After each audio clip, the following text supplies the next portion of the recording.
মেয়েদের জীবনটা অনেক দুঃখের। মেয়েদের নিয়ে না কোনো স্বপ্ন রচনা করা যায় না, অন্তত মেয়ে সন্তানকে নিয়ে না।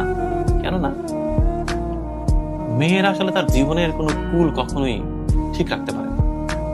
বাবার সংসারে একরকম অ্যাটিচিউড করতে হয় তাকে, বিয়ে হওয়ার পর স্বামী সংসারে গিয়ে আর এক রকম আচরণ করতে হয়, আবার বৃদ্ধ বয়সে গিয়ে ছেলের সংসারে গিয়ে আর এক রকমের রূপ ধরতে হয়।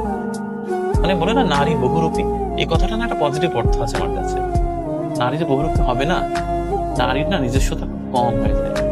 সমাজটা এরকম যে নারীকে বারবার মানে স্রোতের মধ্যে ঠেলে দেওয়া হয়। নারীকে অনেক কিছু সইতে হয় এই জীবন।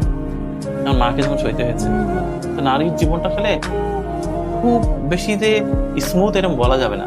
প্রতিটা নারীর জীবনেই খুব যন্ত্রণা, মানে এক একটা স্টেজে এক এক রকমের যন্ত্রণা। এই যন্ত্রণার কোনো সীমারেখা নেই। আমার তো মনে হয় প্রত্যেকটি নারী আসলে যন্ত্রণার মানে একেবারে বিশাল বড় একটা গোডাউন তৈরি করে রেখেছে হৃদয়ের ভিতরে।